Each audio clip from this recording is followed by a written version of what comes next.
Right, very good news to the central government employees. 2-3 రోజుల్లో కేంద్ర ప్రభుత్వ ఉద్యోగులకు పే కమిషన్ అమల్లోకి రానుంది. 15 నుంచి 20% జీతాలు పెంచేందుకు కేంద్రం సుముఖంగా ఉన్నట్లుగా తెలుస్తోంది.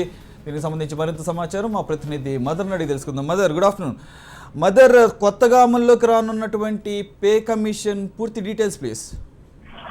సురేష్, ముఖ్యంగా మరొక 29న జరిగే కేబినెట్ భేటీలో ఈ పే కమిషన్ సంబంధించిన సిఫారసులకు ఆమోదం తెలిపే అవకాశం కూడా ఉంది. మొత్తంగా 15 నుంచి 15% వరకు 15 నుంచి 20% వరకు కేంద్ర ప్రభుత్వ ఉద్యోగులకు జీవితాలు కూడా పెరిగే అవకాశం కూడా ఉన్నట్లు ఇప్పటికే తెలుస్తుంది. సమాచారం అందుకున్న పరిస్థితి ప్రకారం కూడా ఉంది. మొత్తంగా ఈ నిర్ణయం వల్ల దాదాపు 98 లక్షల మంది కేంద్ర ప్రభుత్వ ఉద్యోగులు కూడా ఈ బెనిఫిట్స్ పొందే అవకాశం కూడా ఉంది. దీంతో పాటు 98 లక్షల ఉద్యోగులతో పాటు అలాగే 52 లక్షల పెన్షనర్లకు కూడా ఈ 7th పే కమిషన్ అమలు చేస్తే దానికి సంబంధించిన బెనిఫిట్లను కూడా ఈ పెన్షనర్లకు కూడా లభించే అవకాశం ఉంది. మొత్తంగా 29న జరిగే కేబినెట్ భేటీలో ఈ సమావేశానికి సంబంధించి ఈ 7th పే కమిషన్ సంబంధించిన సిఫారసులకు మోడీ ప్రభుత్వం ఆమోదం తెలిపే అవకాశం కూడా ఉంది.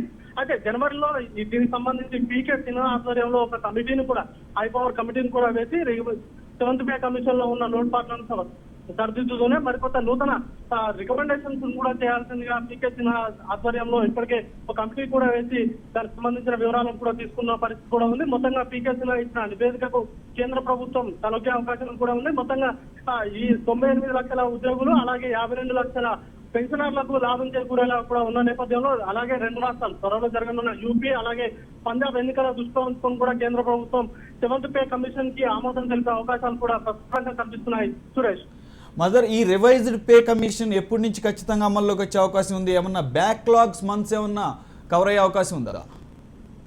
సురేష్, మొత్తంగా 29 కేబినెట్ డిసిషన్ తీసుకున్న తర్వాత దాదాపు 2-3 రోజుల్లోనే ఈ 7th పే కమిషన్ లోని రికమెండేషన్స్ కూడా అమలయ్యే అవకాశం ఉంది. మొత్తంగా దానికి సంబంధించిన బ్యాక్లాగ్ కంపోజిషన్ కూడా పూర్తి స్థాయిలో అందించేందుకు కేంద్ర ప్రభుత్వం పీకే సిన్హా ఆధ్వర్యంలో చేసిన రికమెండేషన్స్ పూర్తి స్థాయిలో అమలు చేయాలని కేంద్ర ప్రభుత్వం తీసుకున్న ఐజీ సోర్సెస్ నుంచి అందుకున్న సమాచారం కూడా ఉందని చెప్పుకోవచ్చు. Right, thank you very much mother.